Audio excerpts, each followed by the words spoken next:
देखिए स्टूडेंट, अपने कल जो टॉपिक चल रहा था वो था अंडोत्सर्ग। आज अपने बीएससी थर्ड ईयर के लिए एंडोक्राइनोलॉजी में लेक्चर नंबर 51वां 51 नंबर लेक्चर अपना आज स्टार्ट होने जा रहा है।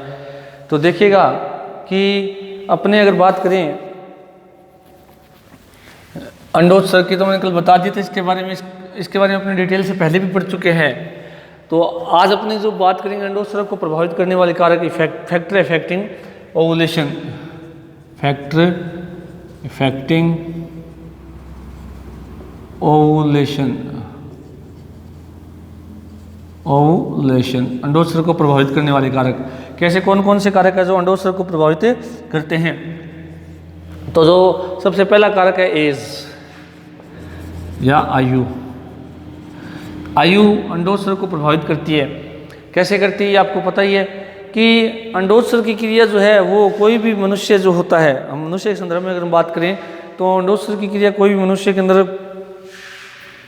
उसकी एज पर डिपेंड करती है। ये अपने रज चक्र में देखा भी था कि रज चक्र जो है उसके अंदर क्या होता है कि जो 12 से 14 वर्ष की आयु, जिसको हम प्यूबर्टी स्टेज या यौवनारंभ स्टेज कहते हैं, उसी अवस्था के अंदर क्या है कि अंडोत्सर्ग की क्रिया शुरू होती है। क्यों? उसका रीजन ये है कि उस दौरान उसके अंदर रज चक्र प्रारंभ होता है, और रज चक्र जब प्रारंभ होता है तो ही उसके अंदर क्या है, अंडोत्सर्ग की क्रिया होती है। और इसके अंदर जो है अंडोत्सर्ग के लिए आपको बताया था कि या रज चक्र के लिए हमने बात की थी कि जो हाइपोथैलेमस है उसके द्वारा गोनेडोट्रोपिक रिलीजिंग हार्मोन सिक्रेट होता है। गोनेडोट्रोपिक रिलीजिंग हार्मोन दो तरह का होता है, एफएसएचआरएफ और एलएचआरएफ। ये हार्मोन्स जो है एडिनोहाइपोफाइसिस को प्रेरित करते हैं, जैसे एडिनोहाइपोफाइसिस से एफएसएच और एलएच का स्राव होता है। और ये दोनों हार्मोन जब बनते हैं, और खासकर जब एलएच हार्मोन बनता है, एफएसएच जब बनता है, तो अंडोत्सर्ग में जो अंडाशय के अंदर पुट्टिकीय वृद्धि होती है या पुट्टिकीय प्रसारण होता है। और जब एलएच बनता है तो क्या होता है कि जो ग्राफिन पुट्टिका फटता है, जिससे कौन सी घटना होती है, अंडोत्सर्ग की। तो इस प्रकार से एज जो है वो क्या होता है, सबसे मुख्य कारण है। तो इसमें हम लिख सकते हैं मनुष्य में प्यूबर्टी स्टेज में ही, या यूँ कह सकते हैं यौवनारंभ अवस्था, इसको हिंदी में बोले तो हम मैं यौवनारंभ अवस्था, आरंभ आयु में ही अंडोत्सर्ग होता है, अंडोत्सर्ग होता है। क्योंकि इस आयु में ही प्रथम बार रज चक्र प्रारंभ होता है,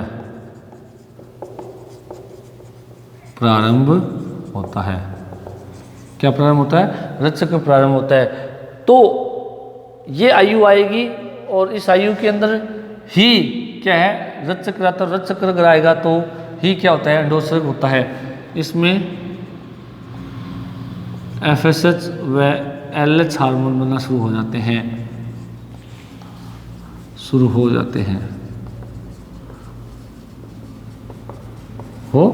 हैं। तो ये एज का सबसे बड़ा इफेक्ट है किसके ऊपर, अंडोत्सर्ग पर। दूसरा है मैटिंग स्टिमुलेशन।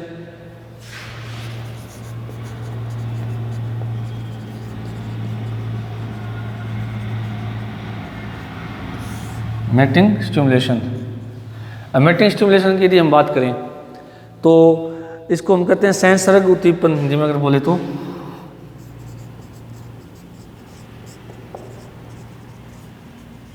अब देखिएगा ये घटना जो है, जो जंतु जिनके अंदर मध्य चक्र पाया जाता है, और खासकर इसका सबसे अच्छा एग्जाम्पल है खरगोश। तो खरगोश के अंदर ये घटना पाई जाती है, सेंसर्ग उद्दीपन। इसके अंदर क्या होता है कि अंडोत्सर्ग जो है वो सौतय न होकर के, या यूँ कह सकते हैं कि रज चक्र के दौरान सौतय न होकर के, इसमें क्या होता है कि जब नर और मादा में मैथुन की क्रिया होती है, तो मैथुन के पश्चात क्या होता है, ओवुलेशन या अंडोत्सर्ग होता है।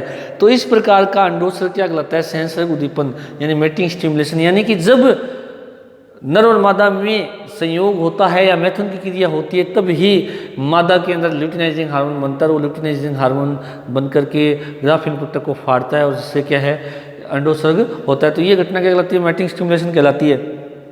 और ये केवल जो है ऋतु प्रजनक जंतुओं के अंदर भी जो हमने बात की थी कि मध्य चक्र वाले जंतु ऋतु प्रजनक होते हैं, ऋतु प्रजनक के अंदर भी इनके अंदर क्या होता है, हीट पीरियड पाया जाता है। तो हीट पीरियड में भी ये मैटिंग स्टिमुलेशन पाया जाता है।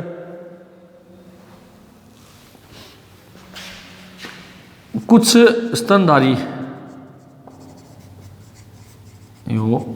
में जैसे खरगोश, एग्जाम्पल क्या है, खरगोश में प्रेरित अंडोत्सर्ग भी कह सकते हैं इसको, पाया जाता है, पाया जाता है। अर्थात ये मध्य चक्र वाले जंतु होते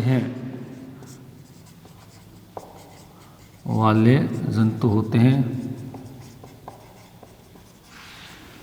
जब नर व मादा क्रिया करते हैं तो ही मादा में मैथुन के पश्चात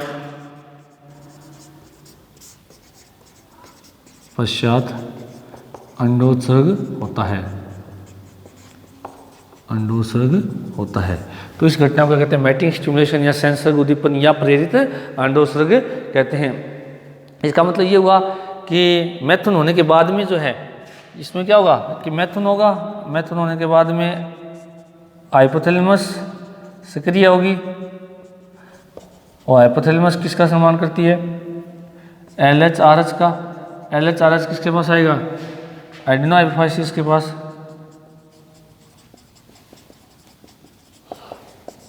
और एडिनो हाइपोफाइसिस क्या करती है, फिर LH का स्त्राव करती है। LH यदि आता है तो अंडोत्सर्ग होता है।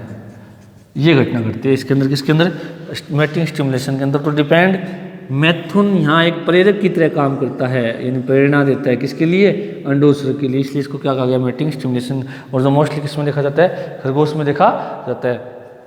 अगली बात करें हम ऋतु की या सीजन की, तो ऋतु या सीजन की यदि हम बात करें तो ये चीज़ भी हम देख के आए हैं, जो हमने मध्य चक्र वाले जंतु जब हमने पढ़े थे, तो मध्य चक्र वाले या ओयस्टर साइकिल वाले जो जंतु होते हैं, जिनमें नॉन प्राइमेट्स फीमेल्स जो आती हैं, ये नॉन प्राइमेट फीमेल्स जो होती हैं, इनके अंदर क्या होता है कि ये एक निश्चित ऋतु में जनन करती है, इसलिए इनको क्या कहा जाता है, ऋतु प्रजनन कहा जाता है। और एक निश्चित ऋतु के अंदर भी ये जब प्रजनन करती है तो उसी समय इनके अंदर हीट पीरियड आता है, उस हीट पीरियड में ही नर और मादा यदि मैथुन करे तो ही निषेचन की प्रोबेबिलिटी बढ़ती है या निषेचन की संभावना बढ़ती है।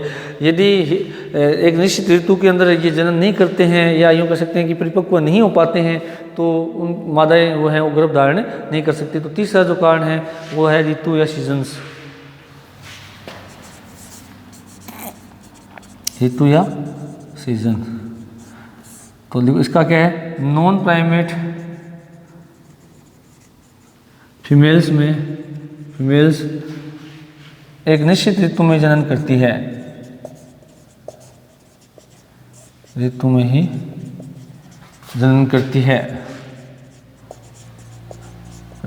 क्योंकि उसी ऋतु में उनके जननांग परिपक्व होते हैं, व उनमें युग्मक निर्माण होता है,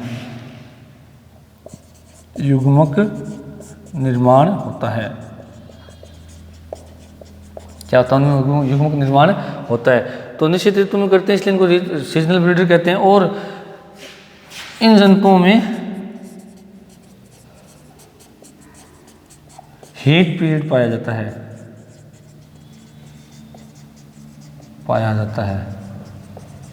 अर्थात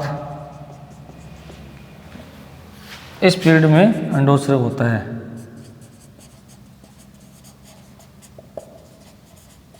केवल अंडोत्सर्ग होता है।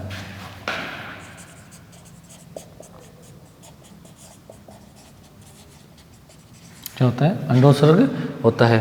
तो ऋतु भी क्या करती है, अंडोत्सर्ग को प्रेरित करती है। उसके अलावा यदि हम बात करें प्रेगनेंसी या गर्भावस्था की बात करें, तो प्रेगनेंसी या गर्भावस्था यदि हम बात करें तो गर्भावस्था के अंदर क्या होता है कि अंडोत्सर्ग को ये प्रभावित करने वाला काल होता है, क्योंकि मैंने बताया भी था आपको कि जब कोई मादा गर्भ धारण कर लेती है तो उसके अंदर कार्पस ल्यूटियम जो है वो 9 महीने तक बनी रहती है, और 9 महीने तक बनी रहेगी तो उसके अंदर क्या होगा, एस्ट्रोजन और प्रोजेस्टेरोन हार्मोन दोनों बने रहेंगे। अब एस्ट्रोजन और प्रोजेस्टेरोन अगर बने रहते हैं तो उस दौरान जो है हाइपोथैलेमस के द्वारा गोनेडोट्रोपिक रिलीजिंग हार्मोन अर्थात एफएसएच, आरएफ और एलएचआरएफ का स्त्राव नहीं होता है। अगर ये एफएसएच-आरएफ और एलएचआरएफ नहीं बनेंगे तो एडिनोहाइपोफाइसिस के द्वारा एफएसएच और एलएच नहीं बनेंगे, और एफएसएच और एलएच नहीं बनेंगे तो उसके अंदर अंडोत्सर्ग की घटना भी नहीं होती है। तो इस प्रकार से प्रेगनेंसी या गर्भावस्था भी क्या है, अंडोत्सर्ग को प्रभावित करने वाला काल होता है।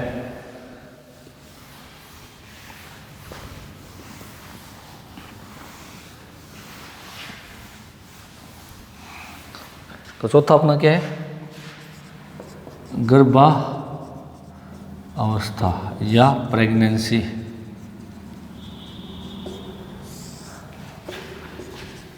इस अवस्था में अंडोत्सर्ग नहीं होता है, नहीं होता है, क्योंकि कार्पस ल्यूटियम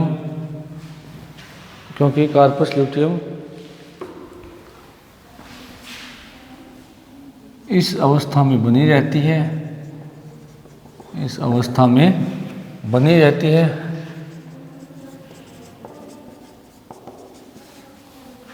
जो कि एस्ट्रोजन व प्रोजेस्टेरोन का स्त्राव करती है, जिससे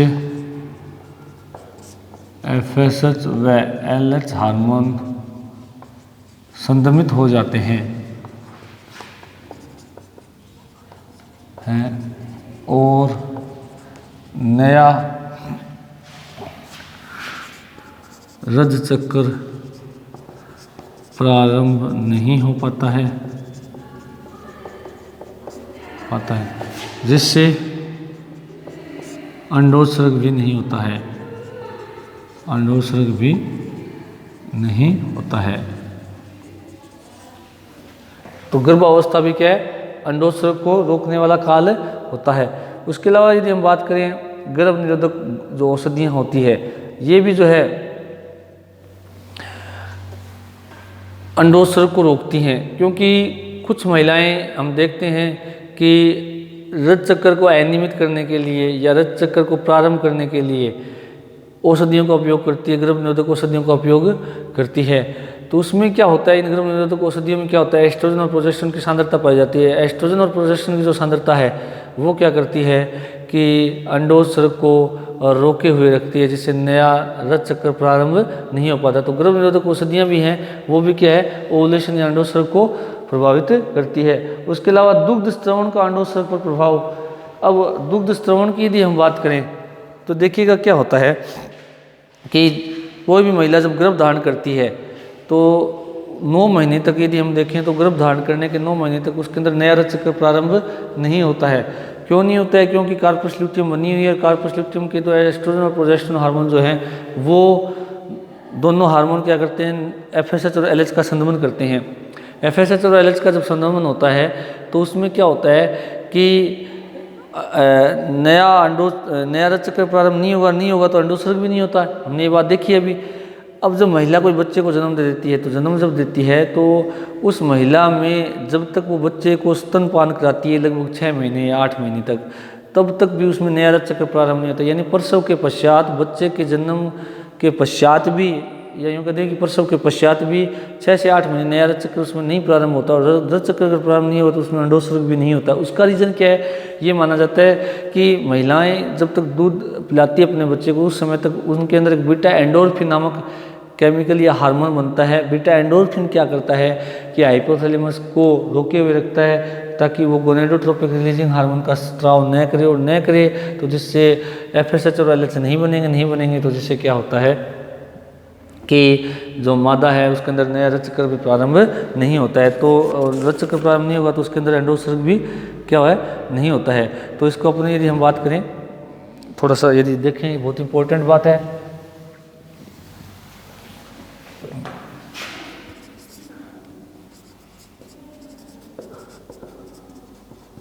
का अंडो सर्ग पर प्रभाव।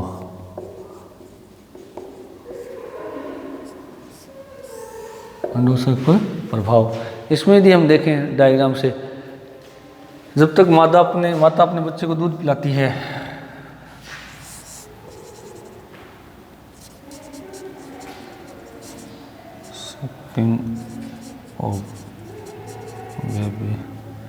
तो जब तक मादा अपने बच्चे को क्या पिलाती है, दूध पिलाती है, तो sucking of mammal gland by newly born baby, तो जिससे क्या होगा कि हाइपोथैलेमस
स्टिमुलेशन ऑफ जीएनएस आरएच एंड कौन कौन से एफएसएचआरएफ एंड एलएचआरएफ।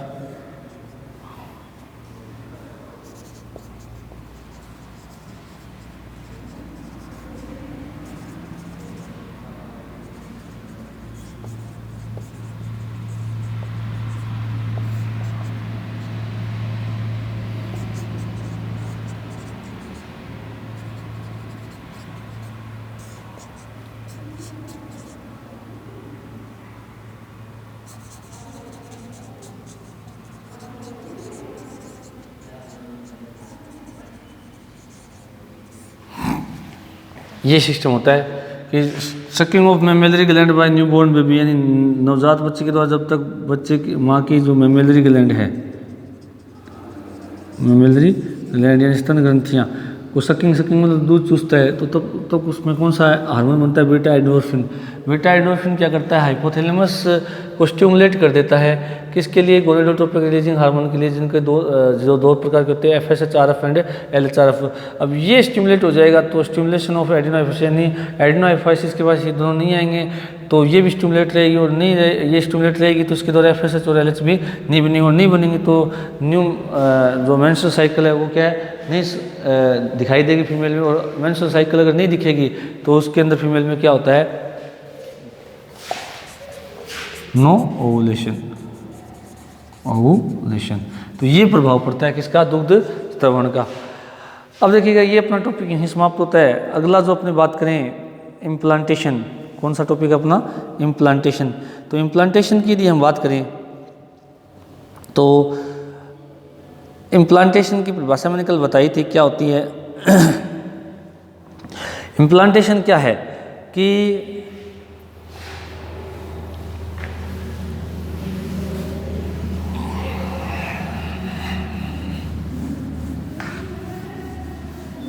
इसको हम सामान्य भाषा में आरोपण भी कहते हैं। सेकंड अपना टॉपिक कौन सा है, इम्प्लांटेशन, या जिसको हम कहते हैं आरोपण, और कुछ बुक्स में क्या लिखा है, आरोपण भी लिखा है। क्या परिभाषा होती है इसकी, आरोपण या इम्प्लांटेशन की यदि हम बात करें, निषेचन के पश्चात ब्लास्टुला का गर्भाशय के एंडोमेट्रियम में जाकर धंसना ही इम्प्लांटेशन कहलाता है। कहलाता है। क्या कहलाता है? इम्प्लांटेशन कहलाता है। अब देखिएगा इम्प्लांटेशन कौन से दिन संपन्न होने वाली घटना है? ये निषेचन के साथ निषेचन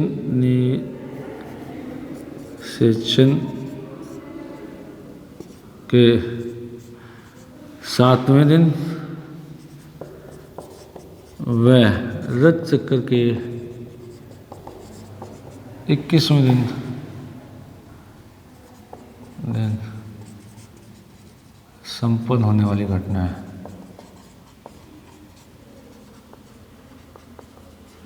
संपन्न होने वाली क्या है? घटना है।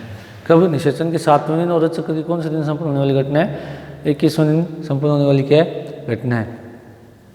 अब देखिएगा कि होता क्या है इस घटना के अंदर, कि इसमें क्या होता है कि अपने अगर बात करें कि अंडोत्सर्ग की घटना होती है। अंडोत्सर्ग के बाद में जो ओवा है वो क्या है? अंडाशय से बाहर आ जाता है। बाहर आने के बाद में क्या होता है कि जो फैलोपियन ट्यूब की फिम्ब्रीज होती हैं वो इस प्रकार से मूवमेंट करती हैं। फिम्ब्रीज जब मूवमेंट करती हैं, वो फिम्ब्री क्या करती है? उस अंडे को ओस्टिया में खिसका लेती है और ओस्टिया से वो अंडा फैलोपियन ट्यूब में घुस जाता है। अब फैलोपियन ट्यूब में जब घुस जाता है तो वहाँ पर जो फैलोपियन ट्यूब का जो अपने कह सकते हैं एम्पुला वाला भाग जो होता है, उस भाग के अंदर स्पर्म अगर मौजूद है तो वहाँ पर ओवा और स्पर्म दोनों मिलकर के या दोनों आपस में मिल जाते हैं। मिलने से क्या बनता है? इस घटना को तो हमने निषेचन नाम दिया है। और जो बनी संरचना क्या कहलाती है? जाइगोट। जाइगोट के अंदर विदलन प्रारंभ हो जाते हैं। विदलन जब प्रारंभ होते हैं तो फिर 2, 4, 8, 16 कोशिका अवस्थाएँ आती हैं। तो 8 से 16 कोशिका अवस्था को हम मोरुला कहते हैं। मोरुला बनने के बाद में क्या होता है कि वो मोरुला आगे फिर ब्लास्टुला अवस्था में चेंज होता है। ब्लास्टुला में क्या होता है कि उसमें एक गुहा बन जाती है जिसको हम ब्लास्टोसिस्ट कहते हैं और इस संरचना को हम ब्लास्टुला कहते हैं। अब ब्लास्टुला जैसे जैसे बनता जाएगा मोरुला से, तो वैसे वैसे वो फैलोपियन ट्यूब के स्थमस वाले भाग से होते हुए यूट्रियस में आकर के किसी एक और जगह धंस जाता है। तो धंसने की इस घटना को क्या कहते हैं? इम्प्लांटेशन कहते हैं या आरोपण कहते हैं। अब देखिएगा कि आरोपण की यदि हम बात करें तो मैं आपको बता देता हूं कि रज चक्र के पहले से 5 दिन तक हमने देखा था कि आरोपण नहीं हो सकता है। उसका रीज़न ये था कि कार्पस ल्यूटियम होती नहीं है उस वक्त, और कार्पस ल्यूटियम नहीं होती है तो उसके एस्ट्रोजन और प्रोजेस्टेरोन लेवल की सांद्रता क्या हो जाती है? लो हो जाती है। एस्ट्रोजन और प्रोजेस्टेरोन की सांद्रता लो होने से क्या होता है कि गर्भाशय का जो एंडोमेट्रियम लेवल है वो टूट जाता है। और टूटने से आरोपण नहीं होगा, साथ में ब्लड वेसल्स भी टूट जाती हैं। अब क्या होता है कि जैसे जैसे 6 से 13वां दिन जब आता है तो एफएसएच हार्मोन बनता है। तो एफएसएच जब बनता है तो पुटक अगली अवस्थाओं में जब जाते हैं तो उस दौरान पुटकों से एस्ट्रोजन हार्मोन बनता है। वो एस्ट्रोजन हार्मोन क्या करते हैं? धीरे धीरे जो टूटने की क्रिया हुई थी उसको कम कर देते हैं। कोशिकाओं में यूट्रियस की कोशिकाओं में विभाजन शुरू कर देते हैं एंडोमेट्रियम लेयर की, और साथ में आरेखित पेशियाँ जो होती हैं उनकी संख्या में भी वृद्धि कर देते हैं। उसके पश्चात जैसे ही अंडोत्सर्ग होता है, अंडोत्सर्ग के बाद में कार्पस ल्यूटियम जब अंडाशय बनती है तो उसके द्वारा प्रोजेस्टेरोन हार्मोन स्रावित होता है। एस्ट्रोजन तो बन नहीं रहा, साथ में क्या बन रहा है? प्रोजेस्टेरोन। प्रोजेस्टेरोन क्या करता है? गर्भाशय की जो एंडोमेट्रियम लेयर है उसको अंदर सेल डिवीजन को बढ़ा करके उसके एपिथेलियल सेल्स में संख्या में वृद्धि कर देता है। जो ब्लड वेसल्स टूटी थी उनकी नया निर्माण हो जाता है। साथ में वहाँ कुछ ग्लाइकोजन वसा जैसे पदार्थों का संचय हो जाता है। म्यूकस सेल्स का ग्लैंड्स की संख्या बढ़ जाती है। तो इस प्रकार से जो गर्भाशय का एंडोमेट्रियम है वो और अच्छी तरह से क्या है? आरोपण के लिए तैयार हो जाता है। तो ये जो घटना हो रही है ये निषेचन के तो 7वें दिन, अब यानी अंडोत्सर्ग हो गया तो प्रोजेस्टेरोन बन रहा है, तो निषेचन के तो 7वें दिन बाद में, और रज चक्र की कौन से दिन होती है? 21वें दिन बाद में जो घटना संपन्न होती है। और इसके लिए हार्मोन कौन से जिम्मेदार होते हैं? मैंने भी बताया कि एस्ट्रोजन जिम्मेदार है जो कि फोलिकुलर सेल्स इन पुटक कोशिकाओं के द्वारा स्रावित होता है। साथ में अपने थोड़ा वो जो थिका एंटरनस होती है उसके द्वारा स्रावित होते हैं। और साथ में जो प्रोजेस्टेरोन हार्मोन जो कार्पस ल्यूटियम के द्वारा स्रावित होता है वो आरोपण के लिए तैयार करता है। कल अपने इसको डायग्राम से और डिटेल में देखेंगे। Thank you.